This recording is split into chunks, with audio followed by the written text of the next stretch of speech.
નમસ્કાર વિદ્યાર્થી મિત્રો, હું ટીલાળા અશ્વિન આપ બધાનું હાર્દિક સ્વાગત કરું છું। આપણે ધોરણ 10ની અંદર વિજ્ઞાનમાં પ્રકરણ 8માં સજીવ કેવી રીતે પ્રજનન કરે છે તેના વિશે ચર્ચા કરતા હતા। આપણે ભાગ 1માં જોયું કે શું સજીવો પોતાની પ્રતિકૃતિ બનાવવા ઈચ્છે છે, એટલે કે શું સજીવ પોતાની ઝેરોક્ષ બનાવવા ઈચ્છે છે।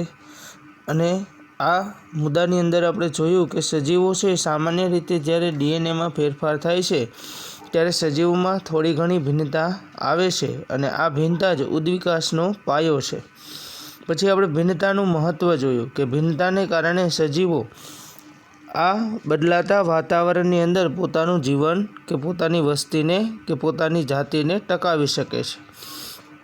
એના પછી જે સજીવો એકલ સજીવો દ્વારા ઉપયોગમાં લેવાતી પ્રજનન પદ્ધતિઓ છે એ 2020માં જે 30% કોષની કટોતી થઈ છે તેમાં નીકળી ગઈ છે। હવે આપણે આગળ એટલે કે લિંગી પ્રજનન વિશે ભણવાનું છે। તો જોઈએ આપણે ભાગ 2ની અંદર લિંગી પ્રજનન। આપણે પ્રજનનની એ પદ્ધતિથી પણ પરિચિત છીએ કે જેમાં સંતતિ ઉત્પન્ન કરવાના હેતુએ બે વ્યક્તિઓની ભાગીદારી હોય છે। તો ઉપર જે છે એ એકલ સજીવ એટલે કે પોતે જ પોતાના જેવા સજીવનું નિર્માણ કરે છે, જ્યારે લિંગી પ્રજનનની અંદર બે અલગ અલગ પ્રકારના સજીવો દ્વારા કોઈ એક સજીવની ઉત્પત્તિ થાય એને લિંગી પ્રજનન કહેવાય છે। શું કહે છે, ન તો આખલો વાછરડાને જન્મ આપી શકે છે અને ન તો એકલી મરઘીથી નવા મરઘાના બચ્ચાની ઉત્પત્તિ થઈ શકે છે। એટલે કે એકલો આખલો છે એ વાછરડાને જન્મ આપી શકતો નથી। વાછરડાને જન્મ આપવા માટે આખલા અને ગાયનું પ્રજનન કરવું આવશ્યક છે। એવી જ રીતે એકલી મરઘીથી નવા મરઘાના બચ્ચા ઉત્પન્ન નથી થતા। આવા સજીવોને નવી સંતતિ ઉત્પન્ન કરવા માટે નર તેમજ માદા એમ બંને લિંગોની જરૂરિયાત હોય છે।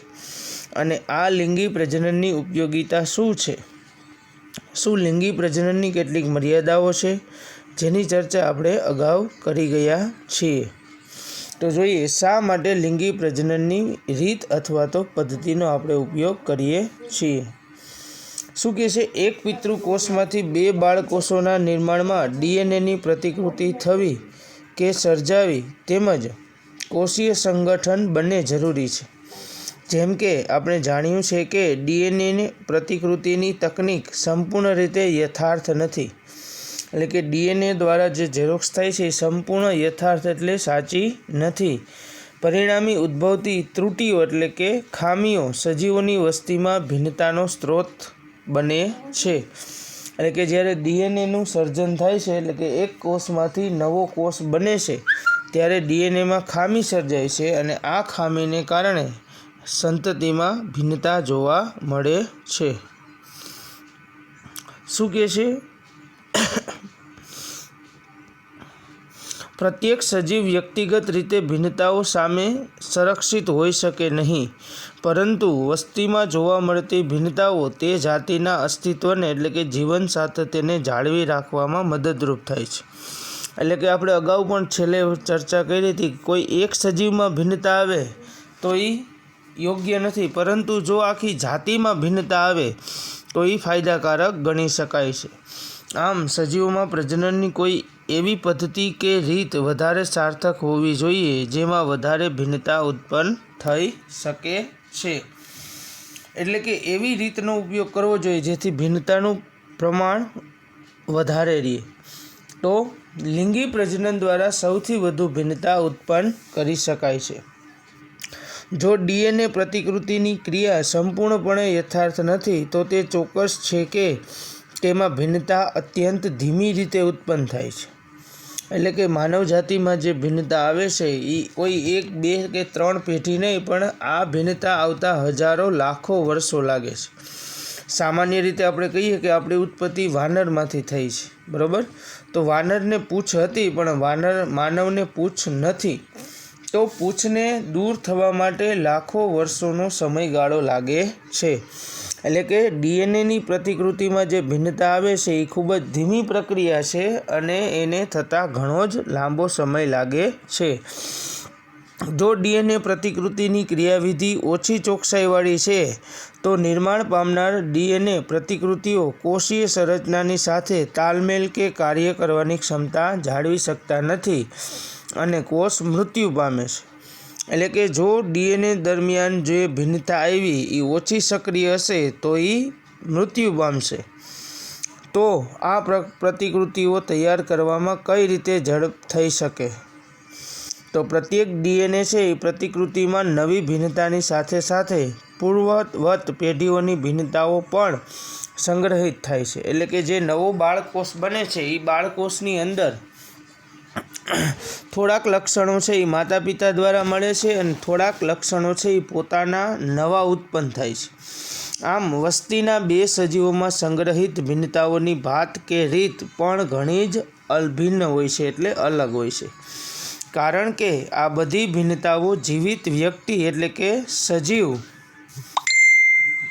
જોવા મળે છે. આમ તે સુનિશ્ચિત છે કે આ ભિન્નતાઓ હાનિકારક નથી. એટલે કે આપણામાં જે ભિન્નતા આવે છે આ ભિન્નતા આપણા માતા પિતામાંથી પણ થોડેક પોતાના લક્ષણો આવે છે અને થોડાક આપણા નવા ઉત્પન્ન થાય છે. એના કારણે આપણે આ બદલાતા વાતાવરણની અંદર જીવી શકીએ છીએ. એટલે કે આ ભિન્નતા હાનિકારક નથી. બે અથવા વધારે એકલ સજીવોની ભિન્નતાઓના સંયોજનની ભિન્નતાથી નવું સંયોજન ઉત્પન્ન થાય છે. કારણ કે આ ક્રિયામાં બે ભિન્ન સજીવ ભાગ લે છે. આમ પ્રત્યેક સંયોજન પોતાની જાતે અલગ હોય છે. લિંગી પ્રજનનમાં બે ભિન્ન સજીવોથી મળેલા ડીએનએનું સંયોજન થાય છે.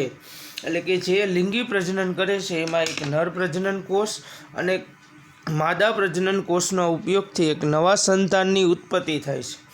એટલે કે એમાં નરના ડીએનએ અને માદાના ડીએનએ બેયનું મિક્સિંગ થાય છે અને મિક્સિંગને કારણે ડીએનએમાં ફેરફાર થાય છે અને એક નવા જ ડીએનએ ઉત્પન્ન થાય છે. પરંતુ તેને લીધે વધુ મુશ્કેલી ઉત્પન્ન થાય છે. કેવી રીતે? તો કે જો દરેક નવી પેઢીએ પૂર્વ અસ્તિત્વ ધરાવતા બે વ્યક્તિગત સજીવોના ડીએનએના સંકલનની પ્રતિકૃતિ બનાવી હોય તો દરેક સંતતિ પાસે પિતૃ પેઢી કરતાં બમણા ડીએનએ થઈ જાય. એટલે શું કહે છે? સામાન્ય રીતે આપણે વાત કરીએ તો 23 રંગસૂત્રોની જોડ હોય છે. બરાબર, મેં અગાઉ પહેલા ભાગમાં વાત કરી હતી એમ. બરાબર, સામાન્ય રીતે જો વાત કરું તો નરના પ્રજનન કોષોમાં પહેલી જોડ XX, બીજી જોડ XX, આવી રીતે 23મી જોડ છે એ નરની અંદર XY હોય છે. એવી જ રીતે માદાના કોષો હોય છે, એમાં પણ પહેલી જોડ XX, બીજી જોડ XX, એવી રીતે 23મી જોડ માદામાં XX હોય છે. હવે શું થાય છે? જ્યારે નવો બાળકોષ બને છે ત્યારે નરમાંથી એક X અને માદામાંથી એક X જોડાય અને બાળકના કોઈ પણ એક અંગનું નિર્માણ થાય છે. માની લો કે હાથ બન્યા. એવી જ રીતે નરમાંથી એક X, માદામાંથી એક X જોડાય અને બાળકના બીજા એક અંગનું નિર્માણ થાય છે. માની લો કે પગ બન્યા. આવી રીતે 22 જોડ જોડાય છે અને છેલ્લે જ્યારે 23મી જોડ જોડાય છે, બરાબર, ત્યારે જો નરમાંથી X અને માદામાંથી X જોડાણો તો શું બન્યું? XX. તો નવું આવનાર બાળક છે એ શું હશે? માદા હશે. પણ જો નરમાંથી Y અને માદામાંથી X જોડાણો, નરમાંથી Y અને માદામાંથી X જોડાણો તો નવું આવનાર બાળકમાં થયું XY. તો આ બાળક નર હશે. બરાબર. જ્યારે પ્રોટીનનું સંશ્લેષણ થાય છે ત્યારે કોઈ પણ એક X નરનો અને બીજો કોઈ X માદાનો જોડાય અને બાળકના અંગના નિર્માણ કરે છે. એટલે કે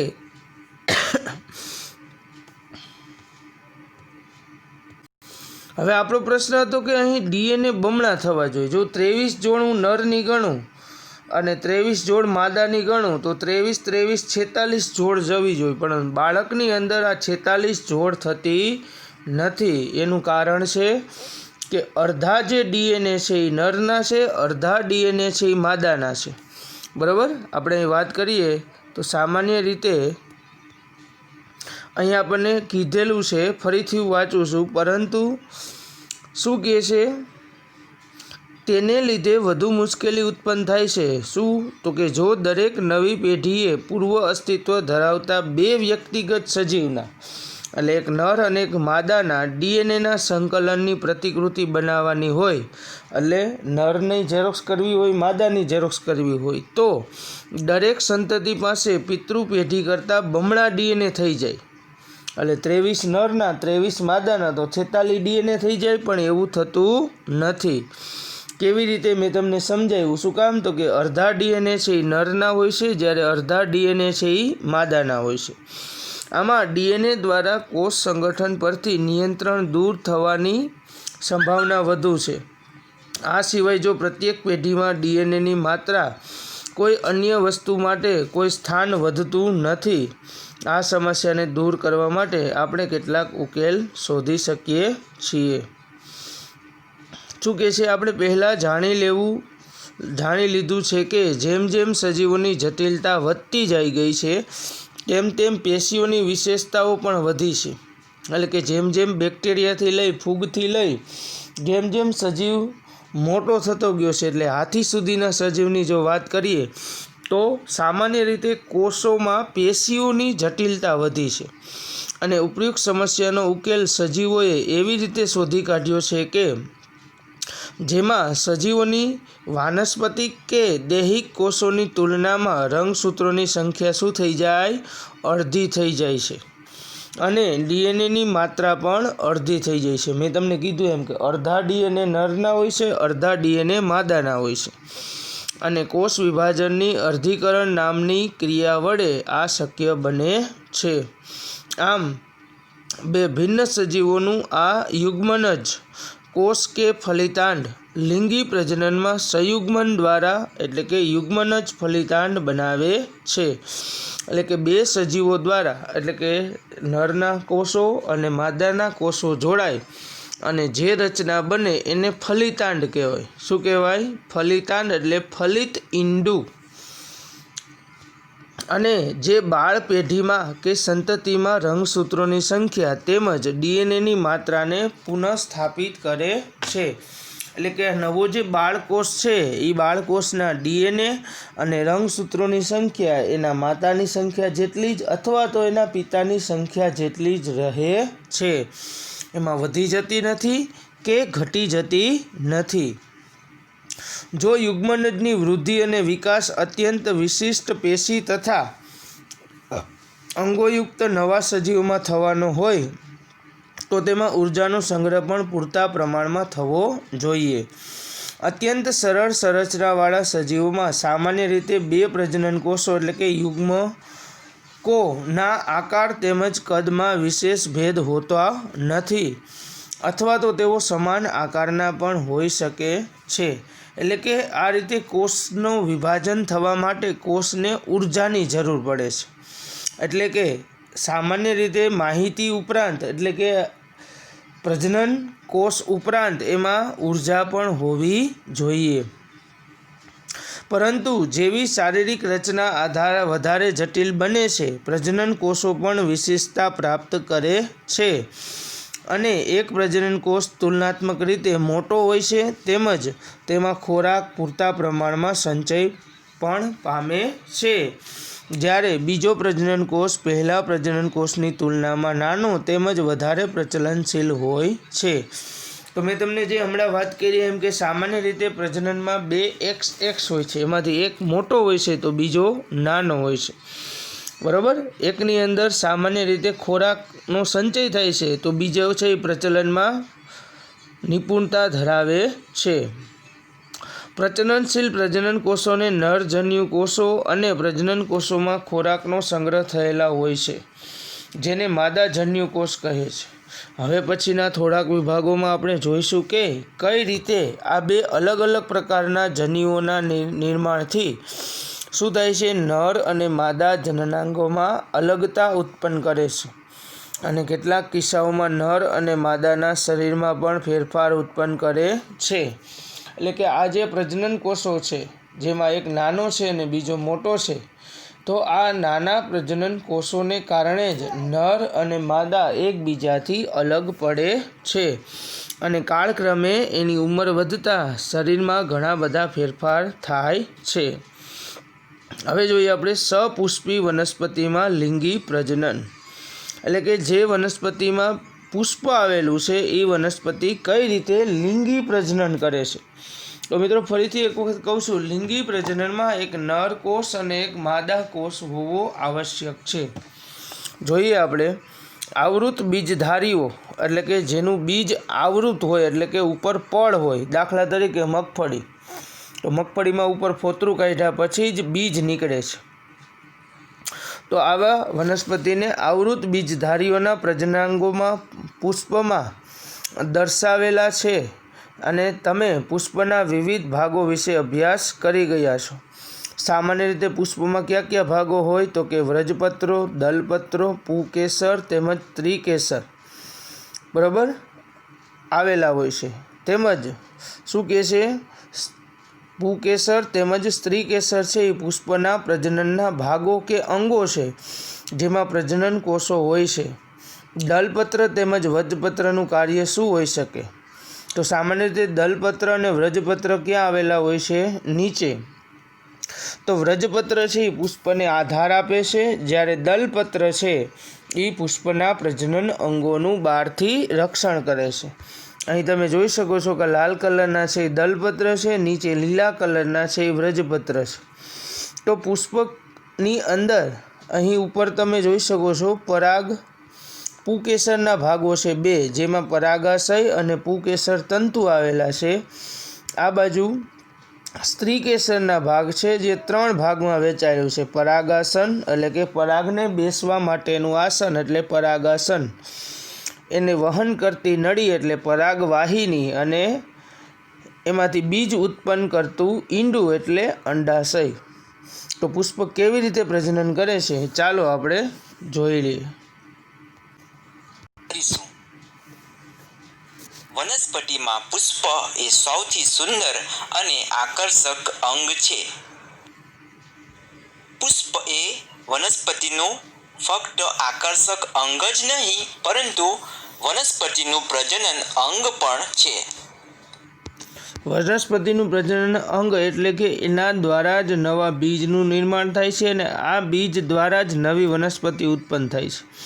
તો અહીં તમે જોઈ શકો છો કે લાલ કલરના જે ભાગમાં તમે જોવો છો એ દલપત્ર છે. દલપત્રની નીચે જે ભાગ છે એ વ્રજપત્ર છે, અને આ લાલ કલરના દલપત્રમાંથી જે બહાર નીકળતી જે રચના છે એ પુષ્પનો નર પ્રજનન ભાગ છે.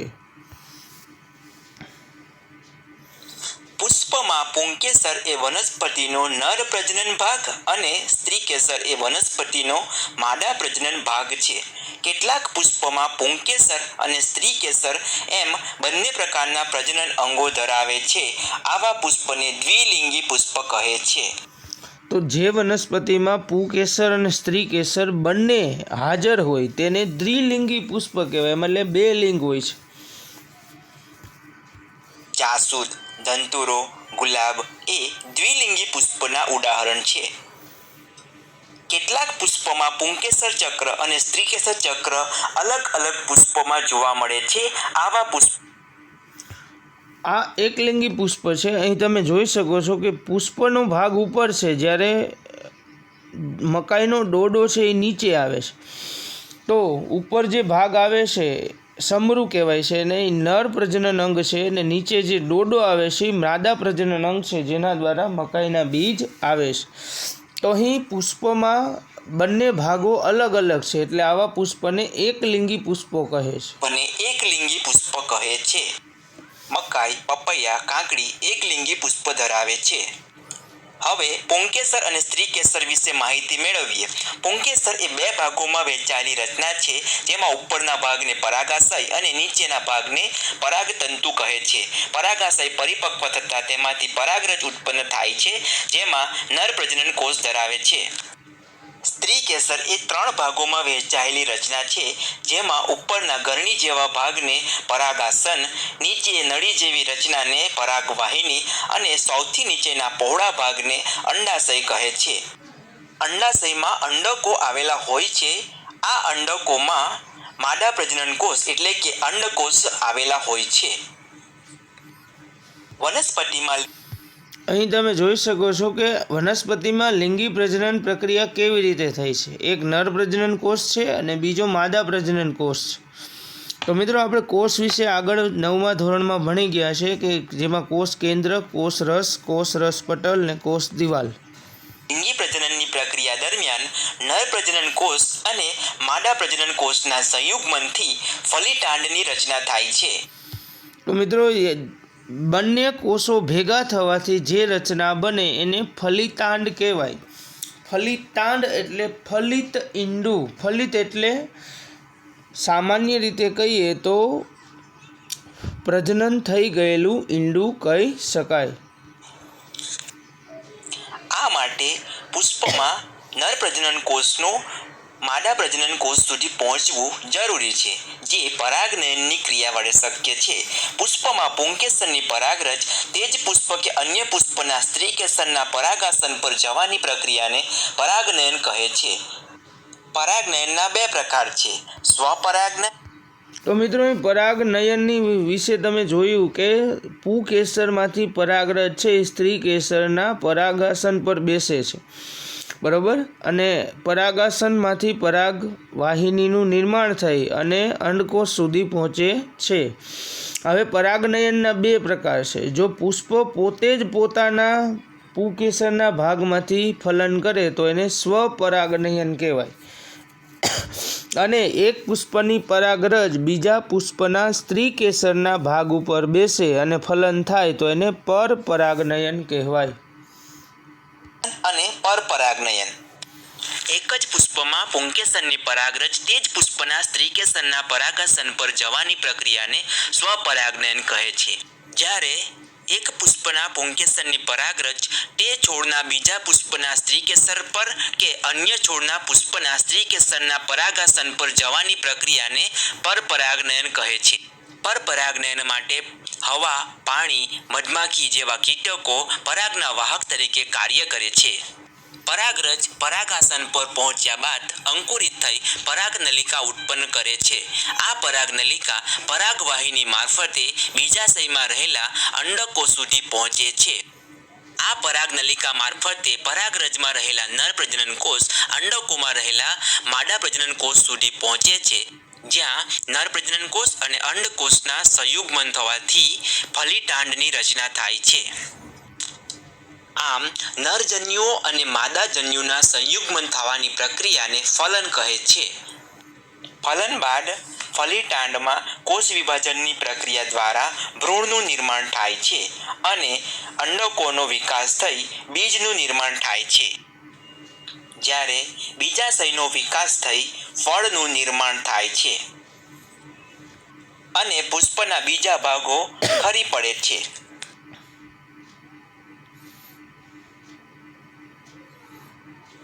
ફળમાં રહેલા પ્રત્યેક બીજ ભ્રૂણ ધરાવે છે, જે ખરેખર વિકસ્યા વિનાનો બાળ છોડ છે. બીજને જમીનમાં વાવી તેને યોગ્ય પ્રમાણમાં હવા, પાણી અને સૂર્યપ્રકાશ આપતા તેનું બીજાંકુરણ થાય છે અને તેનો વિકાસ થઈ નવો બાળ છોડ બને છે. ચાલો પુનરાવર્તન કરીએ. પુષ્પ એ વનસ્પતિનું પ્રજનન અંગ છે. પુષ્પમાં પુંકેસર એ નર પ્રજનન અંગ અને સ્ત્રીકેસર એ માદા પ્રજનન અંગ છે. પુષ્પના 2 પ્રકાર છે, એકલિંગી પુષ્પ અને દ્વિલિંગી પુષ્પ. પુષ્પમાં પુંકેસરની પરાગરજ સ્ત્રીકેસરના પરાગાસન પર જવાની ક્રિયાને પરાગનયન કહેવામાં આવે છે. પરાગનયનના 2 પ્રકાર છે, સ્વપરાગનયન અને પરપરાગનયન. એક જ પુષ્પમાં પુંકેસરની પરાગરજ તે જ પુષ્પના સ્ત્રીકેસરના પરાગાસન પર જવાની ક્રિયાને સ્વપરાગનયન કહે છે. એક પુષ્પની પરાગરજ તે છોડના બીજા પુષ્પ કે અન્ય છોડના પુષ્પના પરાગાસન પર જવાની ક્રિયાને પરપરાગનયન કહે છે. નરજન્યુ અને માદાજન્યુના સંયુગ્મન થવાની ક્રિયાને ફલન કહે છે. ફલન બાદ ફલિતાંડનો વિકાસ થઈ બીજ અને અંડાશયનો વિકાસ થઈ ફળ બને છે. તો ચાલો હવે જોઈએ કે પુષ્પમાં કેવી રીતે પ્રજનન થાય છે. આપણે વિડીયો દ્વારા જોયું, હવે વાંચી લઈએ. આવૃત બીજધારીઓના પ્રજનન અંગો આપણે જોયા કે મુખ્ય વ્રજપત્રો, દલપત્રો, પુંકેસર અને સ્ત્રીકેસર. એમાં પ્રજનન અંગો કેટલા આવે? તો કે પુંકેસર અને સ્ત્રીકેસર। હવે આગળ, જ્યારે પુષ્પમાં પુંકેસર અથવા તો સ્ત્રીકેસરમાંથી કોઈ એક જનનાંગ હાજર હોય કે આવેલા હોય તો તેવા પુષ્પને એકલિંગી પુષ્પ કહેવાય છે। દાખલા તરીકે પપૈયું, તરબૂચ વગેરે।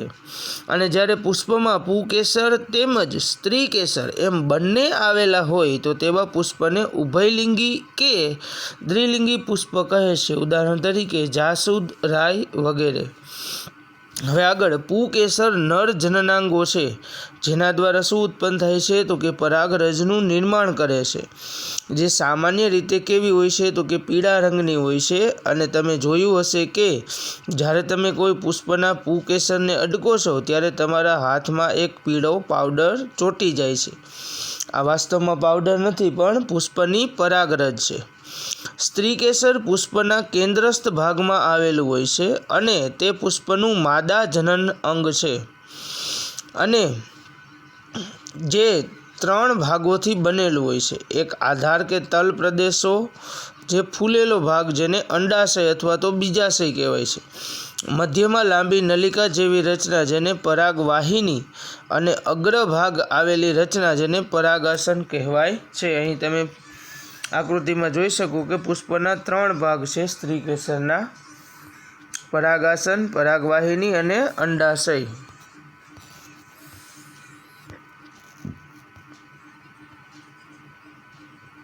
પછી આગળ, જે સામાન્ય રીતે ચીકણું કે સ્નિગ્ધ હોય છે। અંડાશયમાં અંડક કે બીજાંડ હોય છે અને પ્રત્યેક અંડક કે બીજાંડમાં એક અંડકોષ હોય છે। જ્યારે પરાગરજ દ્વારા ઉત્પન્ન થયેલા નર જન્યુ કે પુંજન્યુ અંડાશયના અંડકોષ એટલે કે માદા જન્યુની સાથે સંયોગમન પામે છે, એટલે કે જ્યારે નર પ્રજનનકોષ અને માદા પ્રજનનકોષ ભેગા થાય છે ત્યારે જનનકોષોના આ સંયુગ્મન કે ફલનથી યુગ્મનજ કે ફલિતાંડનું નિર્માણ થાય છે, એટલે કે ફલિતાંડ બને છે, જેમાંથી નવા છોડમાં વિકાસ પામવાની ક્ષમતા હોય છે, જે આપણે હમણાં જ વિડીયો દ્વારા જોયું। આમ પરાગરજને પુંકેસરમાંથી પરાગાસન સુધી સ્થળાંતર થવાની જરૂરિયાત હોય છે। તો પરાગરજ છે એ ક્યાં આવે છે? સ્ત્રીકેસરના પરાગાસન પર આવે છે।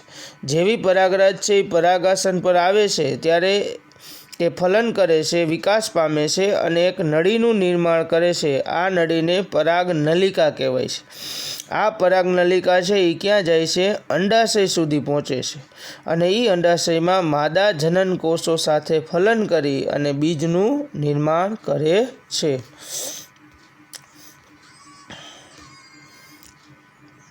શું કહે છે? પરાગરજનું આ સ્થળાંતર તે પુષ્પના પરાગાસન પર જ થાય છે અને તો તેને સ્વપરાગનયન કહેવાય છે। જો એ જ પુષ્પની પરાગરજ એ જ પુષ્પના પરાગાસન પર બેસે તો એને સ્વપરાગનયન કહે છે। પરંતુ એક પુષ્પની પરાગરજ બીજા પુષ્પ પર સ્થળાંતરિત થાય તો તેને પરપરાગનયન કહે છે। એટલે કે એક પુષ્પથી બીજા પુષ્પ સુધી પરાગરજનું વહન એટલે કે સ્થળાંતર કરવા માટે કોણ કોણ? તો કે હવા જવાબદાર છે, પાણી અને પ્રાણીઓ, મધમાખી છે, પતંગિયું છે, જેવા વાહકો દ્વારા પરાગરજનું વહન થાય છે। પરાગરજનું યોગ્ય પરાગાસન પર પહોંચવા ઉપરાંત નર જન્યુ કે પુંજન્યુને અંડાશયમાં આવેલા માદા જન્યુ કોષ એટલે કે અંડકોષ સુધી પહોંચવું જરૂરી હોય છે। તેના માટે પરાગરજમાંથી એક નલિકાનો વિકાસ થાય છે અને તે નલિકા પરાગવાહિનીમાં થઈને ક્યાં પહોંચે છે? તો કે અંડક કે બીજાંડ સુધી પહોંચે છે અને આ રીતની જે વાહિની છે એને પરાગનલિકા કહે છે। અને જેવું ત્યાં પહોંચે છે ત્યારે નર જનનકોષ અને માદા જનનકોષ ફલન કરે છે। એટલે પછી શું કહે છે? ફલન પછી યુગ્મનજમાં અનેક વિભાજન થાય છે અને અંડકમાં ભ્રૂણ વિકાસ પામે છે। અંડક કે બીજાંડમાંથી એક સખત આવરણ વિકાસ પામે છે અને આ બીજમાં પરિવર્તિત થાય છે। અંડાશય ઝડપથી વૃદ્ધિ પામે છે અને પરિપક્વ થઈને શું બની જાય છે? ફળ બની જાય છે। એટલે અંડાશયમાંથી ફળ બને છે અને બીજાશયમાંથી બીજ બને છે। આ સમયગાળા દરમિયાન વ્રજપત્રો, દલપત્રો, પુંકેસર, પરાગવાહિની તેમજ પરાગાસન સામાન્ય રીતે કરમાઈ જઈને ખરી પડે છે. શું તમે ક્યારેય પુષ્પના કોઈ ભાગને ફળની સાથે સ્થાયી રૂપે જોડાયેલા જોયો છે? તો કે ના. વિચારો, બીજનું નિર્માણ થવાથી વનસ્પતિને શું લાભ થાય છે? તો કે બીજનું નિર્માણ થવાથી આપણે એના જેવી જ નવી વનસ્પતિને ઉગાડી શકીએ છીએ, જેથી તેની જાતિ ટકી શકે. બીજમાં ભાવિ વનસ્પતિ અથવા તો ભ્રૂણ હોય છે, જે અનુકૂળ પરિસ્થિતિમાં નવા છોડમાં વિકાસ પામે છે, અને આ ક્રિયાને કે ઘટનાક્રમને અંકુરણ કહે છે. પ્રવૃત્તિ 8.7 ચણાના કેટલાક બીજને એક રાત સુધી પાણીમાં પલાળો. પછી વધારાનું પાણીને ઢોળી દો અને પલાળેલા બીજને એક ભીના કપડાથી ઢાંકી 1 દિવસ માટે રાખી મૂકો. એટલે કે ચણા અથવા મગને આખી રાત પાણીમાં પલાળવાના, સવારે પાણીને વધારાનું પાણી દૂર કરી અને ચણા અથવા મગને એક કપડામાં વીંટી અને રાખી દેવાના, પણ કપડું ભીનું રહેવું જોઈએ. ધ્યાન રાખો કે બીજ કે કપડું સુકાવવો ન જોઈએ. બીજને સાવચેતીથી ખોલીને તેઓના વિવિધ ભાગોનું અવલોકન કરો. તો આપણને કેવા જોવા મળશે? સામાન્ય રીતે આવા. ઉપર જે છે એ ચણાનો દાણો છે, નીચે જ્યારે પલળી ગયો ત્યારે એક ભ્રૂણનો વિકાસ થયો. બરાબર? તો આ રીતે વનસ્પતિમાં નવા બીજનું કે નવા છોડનું નિર્માણ થાય છે. તમારા અવલોકનની તુલના આકૃતિ 8.9ની સાથે કરો. અને શું તમે બધા ભાગોને ઓળખી શકો છો? તો કે હા, આપણે આ બીજના નવા અંકુરણના દરેક ભાગને ઓળખી શકીએ છીએ. આભાર વિદ્યાર્થી મિત્રો.